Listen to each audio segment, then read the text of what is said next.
Hello, and welcome to the Parenting from the Heart podcast. And today I have again our wonderful guest, Aoife Griffin. Hi, thanks, Laura. So this is going to be a YouTube video and a podcast because it makes sense, doesn't it, to not do it twice, and it's the same, the same things that will help people whether they choose to watch or whether they prefer to have it in their earbuds as they're going about doing things. Or I often listen to podcasts whilst I'm washing up and things because it feels like I'm doing something at the same time. It's good, isn't it? So today, just turn that off. Today, Aoife and we're talking about how it's never too late. And that is the title of this video podcast combo. It's never too late. Because often we've talked about this before, haven't we? For like people they don't seek help. And there's so many reasons why people who need support, this is a whole separate podcast that maybe we'll do, they don't allow themselves to seek support. So we already have that like, oh, I'm fine. And I actually just did a video about that today about I'm fine. And actually we're not fine, or we're functional. And that's not the same as fine, and fine is not the same as fulfilled. And so they sort of hide it from themselves, even though really deep down we know. And then when it comes to a point where people acknowledge, like, yeah, I did have adverse childhood experiences. Actually, I did have a complicated upbringing, or I do have something, a wound inside me that needs healing. And then it comes, but it's too late. I'm too old. And Aoife, you definitely have clients who thankfully don't say that, don't you? No, I was saying to you yesterday, I said at the moment my age, literally for one day yesterday, my age range of clients went from an 11-year-old boy to a 65-year-old woman and other bits in between. So there's such a spectrum of people who I'm working with at the minute. And it goes to show you that it is never too late. We've talked about this, and I'm sure we'll elaborate now in a minute. Like, you have this thing in your head then, oh, well, I'm middle-aged. We've missed the first 7 years. We've missed this window, so therefore it's gone. And that's not true. Up until your deathbed, you can turn around and go, actually, do you know what? There's something that needs healing. So let's do the work. Which I hate that. I know you hate that term, and I love it. It's so funny. Trigger. But it is. There is so much that you can get from looking inwards and actually getting help and getting the healing that you deserve, because that's it. We all actually deserve this healing. We have it in our heads that for some reason we are bad people, or we had done a bad thing, or that's for other people. Or interestingly, I often work with people on like if they've had, say, chaotic upbringing and they have siblings, and they we often think like, oh, I need to forgive the people around me. And then when it comes to, but also you might need to forgive yourself. And people are saying, but I didn't seek help for so many, because I often ask people, so what made you reach out to get support? And then what made you reach out to me instead of somebody else? Because it helps me, doesn't it? And it helps know what it is that makes them feel safe, is really what it's about. And often people say, well, a whole load of things, but they'll say, I did terrible things in my teenage years. And I felt like I didn't deserve, it's that thing, I didn't deserve to feel good. And then when we actually get down to it, or maybe they had a really, like a competitive relationship with a sibling.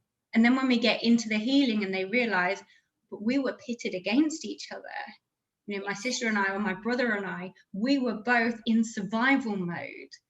And people find it a lot easier, especially once they see that, like they can forgive their brother or whatever for what they did in survival mode. And then when you say, but you were in survival mode too.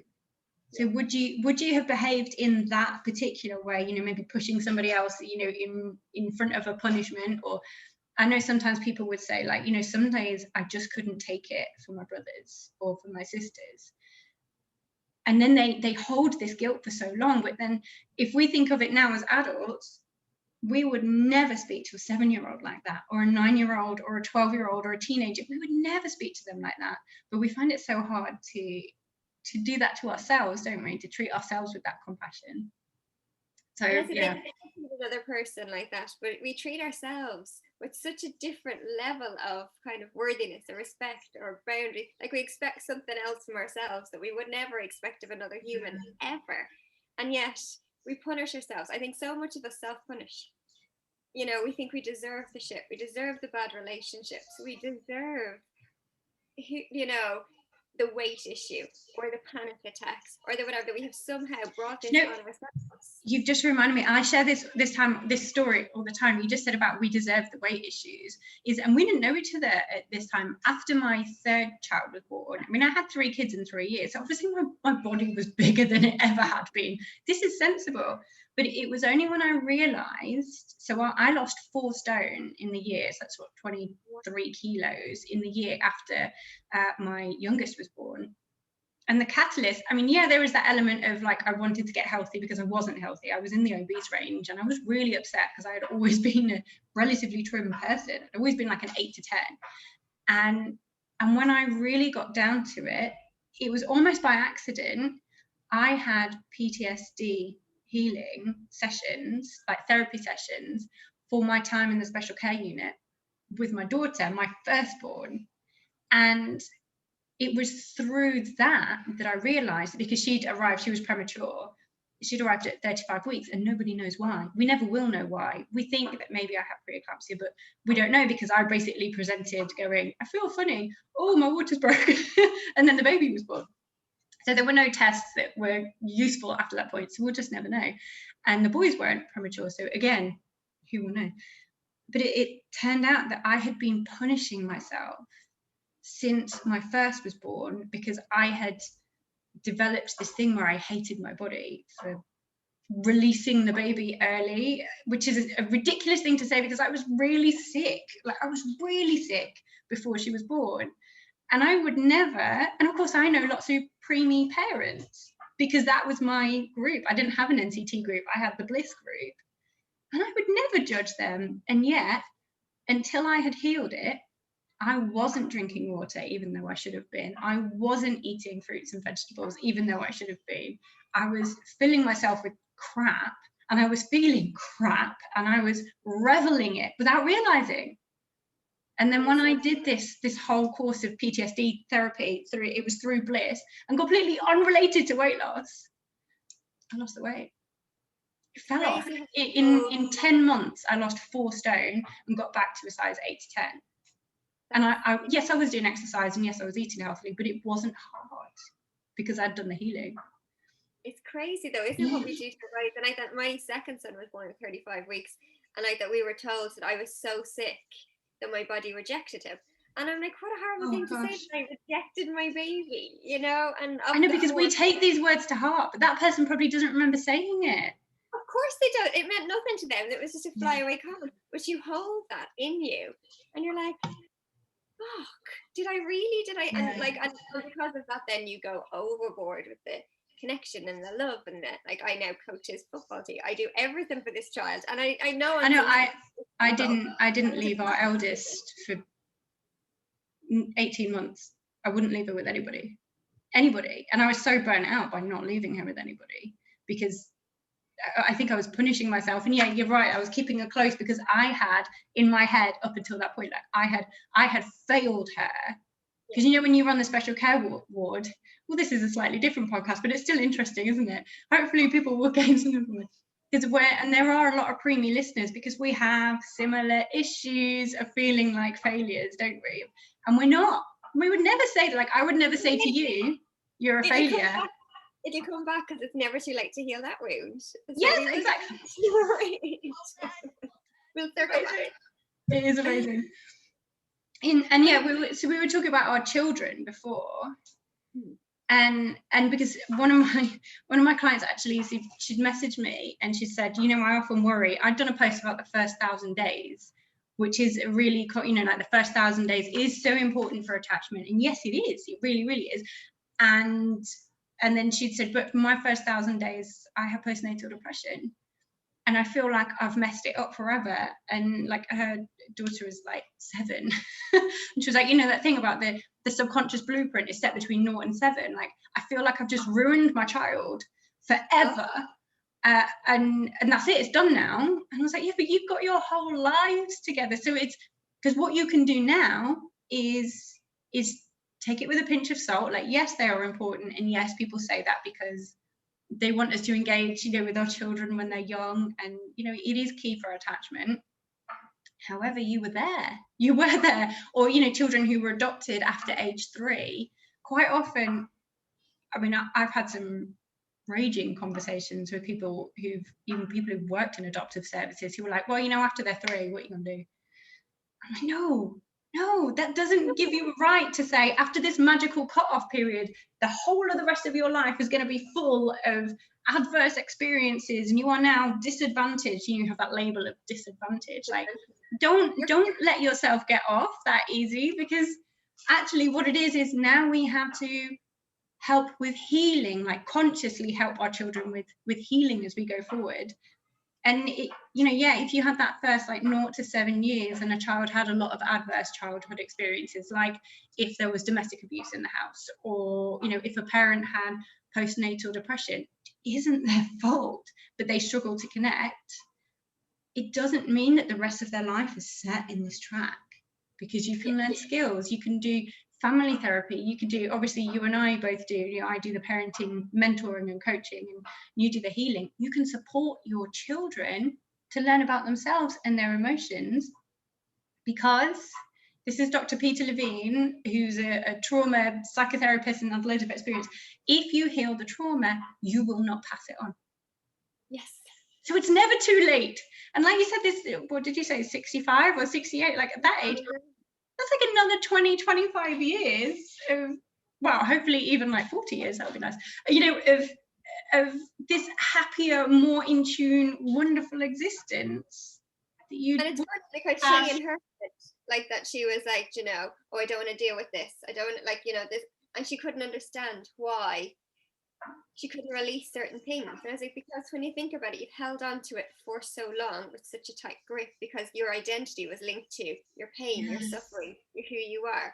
And people are scared of, if I put down these labels, and this particular person is so successful in their field and is so successful in so many ways, and nearly like she felt, or he or she felt like they couldn't put down the trauma, because if you put that down, who am I without it? And you lose your edge, or And it's amazing that when you actually put that down, there's space for you to actually blossom and grow and move. And that's what we were talking a little bit yesterday in our flow class about expansion, like making actual room for you to be yourself. And that's the cool thing with healing, because it is never too late. You said, and I remember at the time thinking, oh, I have to ring Aoife after this, because Aoife, I do a flow session, a weekly group session with Aoife. It's like an energy healing or help, like manifesting. It's just amazing. It's a bit like a combination of kind of yoga and qigong and energy healing and visualization, and it's like a hybrid version of this. It is very fun, and you actually heal and get fit without realizing you're doing either. That's very tones. Lots of arm toning yesterday. But yeah, you said something about, like, do you remember when we had our arms up high and we were sort of like expanding? You're like, you're expanding your space for success and happiness and light. And it made me think of this thing, when you have, so you have like one child and then you're pregnant with the next. And I remember everyone saying, who'd been there before, telling me like, it'll be okay, don't worry. And you're like, how do I, I have so much love in my heart for this girl, because I had a daughter. Like, how do I fit another person in? Like, I don't want to split that. Oh, the guilt, isn't it? If I'm going to split my love. Yes, you think you have this infinite amount, but I remember somebody saying that it's like you expand. Yes, you just get double the heart space. It's like the Grinch. That's exactly right. And then the more you have, the bigger it gets, and the bigger it gets. And it's infinitely abundant of love. It's not like there's a limit. Okay, on day 1 you have X amount of days of love, and you can share them with, limited. No, the more you meet, the more you grow. That's why, like that, when people's marriages fail, and you feel so guilty, and then like I've gone through that myself recently, and you think, oh my God, I've screwed up my kids, because you're going through something. We all think that at some point, don't we? about 20 times a day at different stages. We But then you're thinking, do you know what? Being in a home where, you know, parents are happier and there is more love and there is more calm, that is better than just staying with the two parents. Yes, and that thing of but having a dad is better, you know, having a bad dad is better than having no dad. I remember hearing that again and again, or, you know, and the same with the mum, but it's just that it's often, you know, it works both ways, obviously, I know, and there's lots of single dads who have got away from, you know, toxic marriages, toxic relationships for the sake of their children. Yeah. Although we often do hear it with but people often say, when I worked with the police, because I was the police liaison with the young offenders and like the community police, and I worked with children who were at risk of radicalization. So like it was a big job. Yeah, did I not tell you that? It was an amazing job, but it was just big. And what I realized was that I was seeing the same cycles. You see, this is a thing, you know, where all bits of your history come together at some point, and now for me is that point that I was just seeing the same cycles, which is why I left to go into teaching, so that I could work with younger children so that they didn't get to that point, which was my thought. And of course now I'm here working directly with families, because I'm basically doing the same thing but in a different way, because I now realize actually you've got to go back further to the family unit. This is what I want to help, however that family unit looks. It doesn't really matter, does it, if it's like a blended family, or I mean, I grew up with two moms who, with both, one was bereaved, her husband passed away, and my parents split up, so we had two moms and 5 kids between us. For us that was normal. Like, just because normal is what you know, isn't it? So yeah, like I know a lot of people will say that you know, a bad dad or a bad dad figure is better than no figure, but actually a happy, empowered co-parenting relationship is better for the children. And I am actually doing a podcast on that with a relationship breakdown specialist. I'm not quite sure when, but I'm going to go message her after this. Just go, can we book it in? Can we book it in? That is exactly it. So yeah, our message today is it's never too late.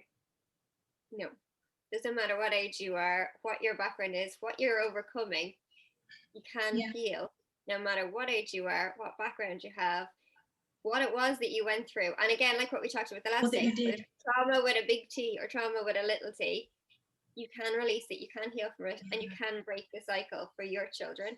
And at the end of the day, yes, and your children's children, yes, it ripples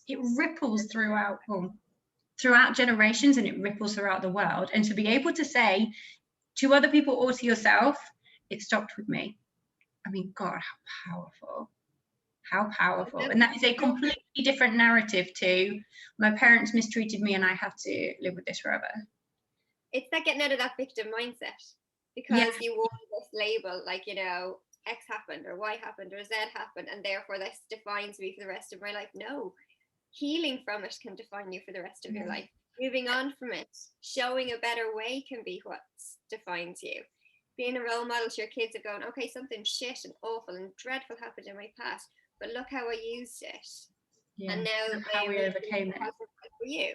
And like we were talking about the other day, how you can actually be honest and say, do you know what, I went through something really awful, and this is how it affected me, and this is what I'm doing now, and how you can actually use that as a story to inspire your kids.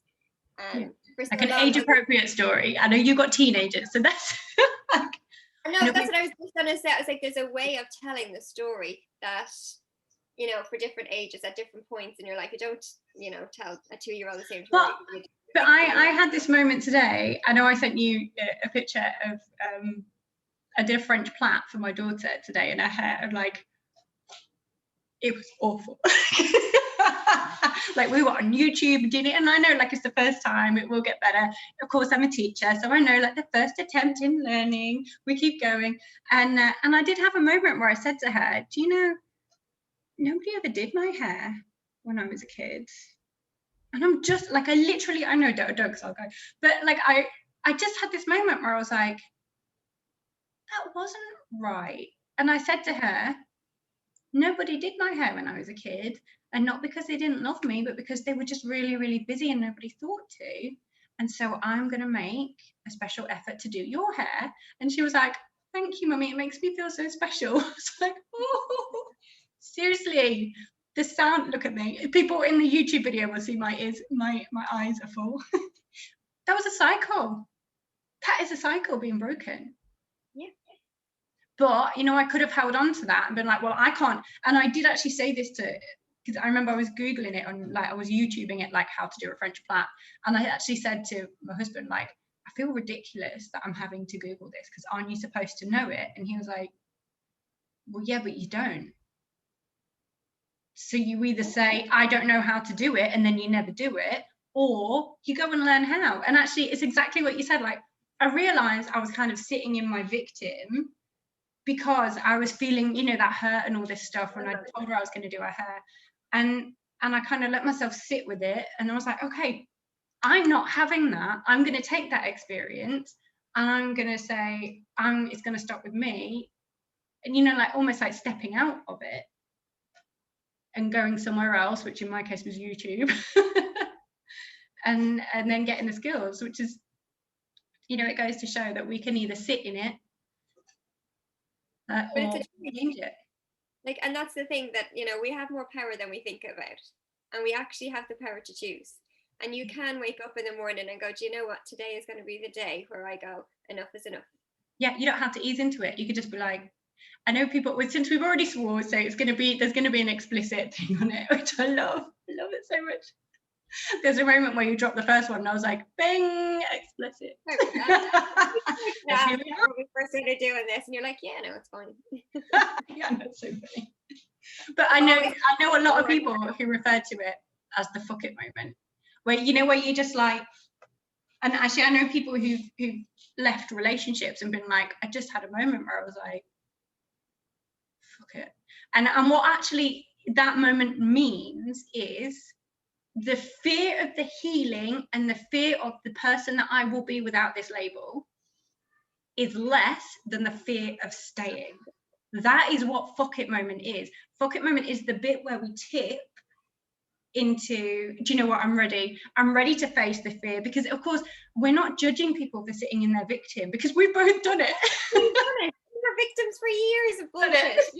Like, there is no judgment or criticism here. This is the least judgmental space you could come to. That is true. I really hope that comes across. Yeah. Also, we've seen it all between us. We've seen absolutely everything. But really what it is it's fear. And especially, you know, of course, because I work with cycle breaker parents, and I know you work with people with all kinds of things that they need to heal from, is that we have to look after ourselves. If nobody has looked after you, or people have harmed you and you've had to protect yourself, then you have been responsible for protecting yourself. So your subconscious is constantly working to protect you, which is a good thing, until the point when it's holding you back because it's protecting you from new experiences that could, they could kind of unmoor you, as you lose the identity of the person who was abused, the person who witnessed domestic violence or abuse, should I say, you know, the person who wasn't looked after as they should be. This is a label, and whether we like it or not, whether it's a happy label or a sad label, obviously that's a negative one. Losing that label, like actively making a choice to shed that label when you don't know what is inside, it's terrifying. Mm-hmm. Which is, and we honor this, don't we? This is why Aoife and I work together on the turning point, and this is why Aoife is the person that I go to for my healing. That it is scary and it is unmooring. And the thing is that you don't know when you're in it, is that we see you and like other people see you, and we know that there's all these layers of crap, of artifice, of protection, which is what they are, and we know that there's like that golden shining ball of authenticity, of truth, of who you are. And we know that it's hiding in there, but we also know what it's like to not be able to see ours. Sometimes you need somebody else to show you and to guide you. And whether your kids are 7 or 6 or 5 and you're worried about their start to life, you can start now. And you can start teaching them to understand their big feelings, and you can start telling them every day, I love you, I love you, I love you. I mean, the healing power of that, Aoife, it's just... Hugs. Start with hugs. That was Just hard. it doesn't have to be massive. It literally just 30 seconds of a hug, Yeah. which you may not have done in a while, or ask for one for yourself. Like, when was the last time you like looked for help or knew that you were worthy of, do you know what, just going and breathe?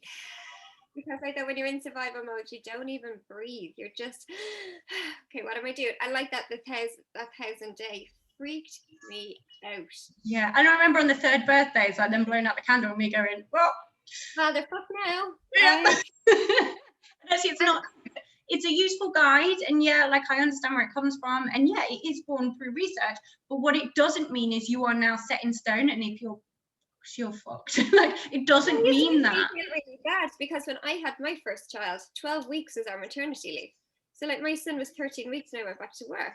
And I felt like the worst mother in the world, leaving this tiny little bundle. And then by the time I had my second, it had extended or whatever. And I was like, how did I leave him? How did I leave this tiny little person?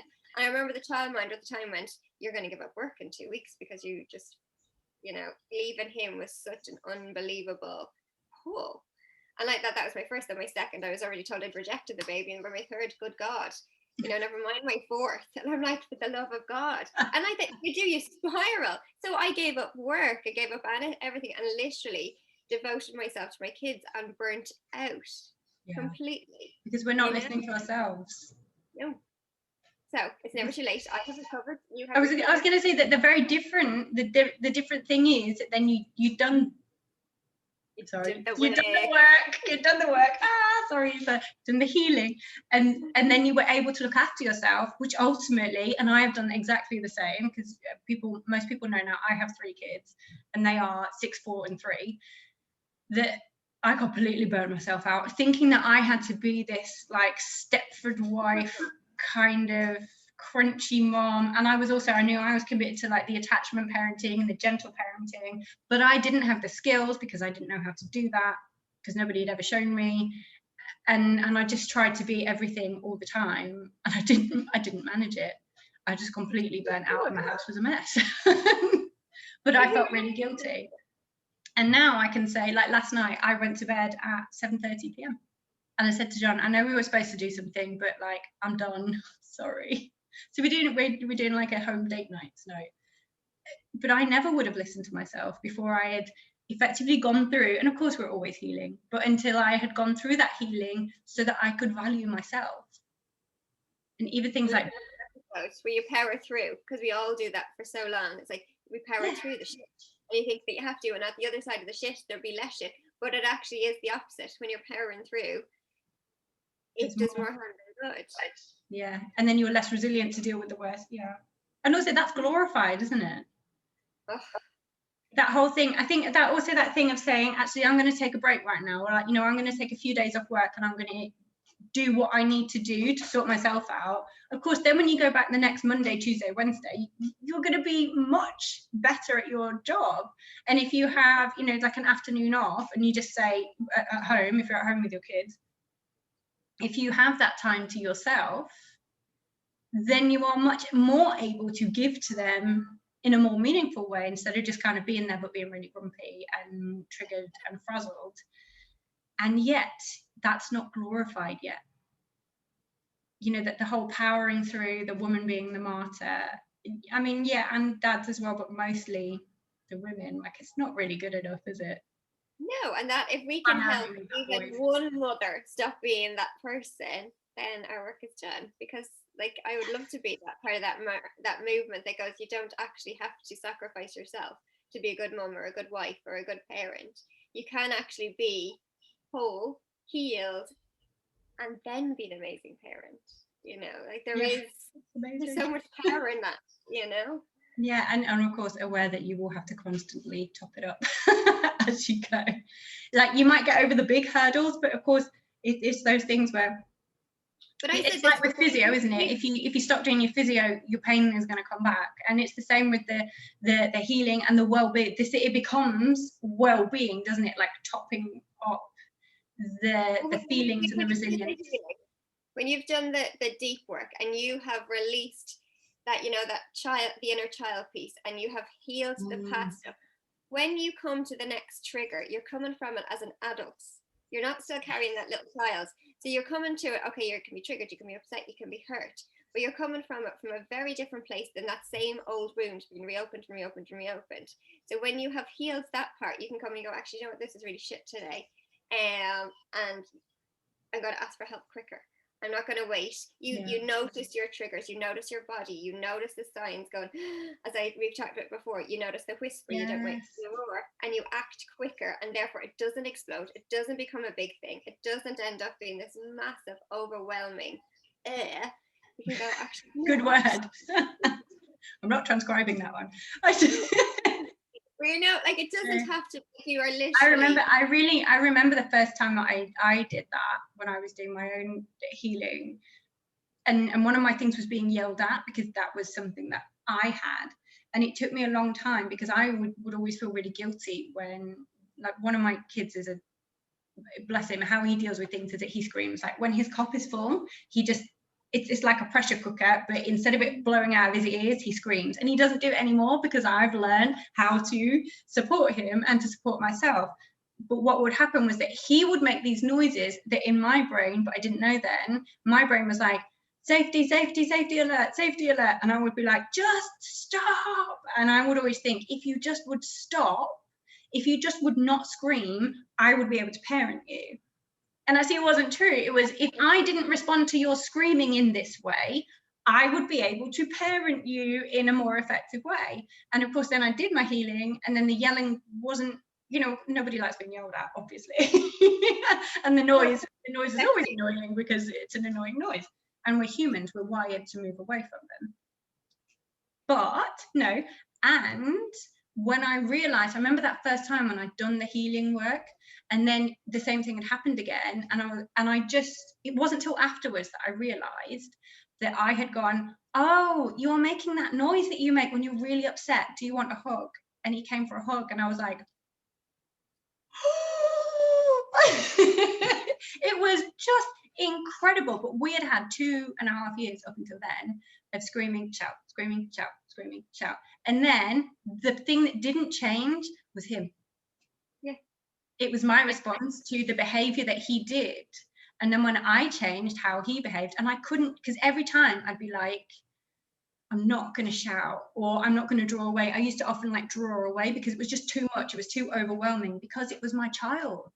My inner child was upset by being screamed at, because of course she always was, and she'd never healed that.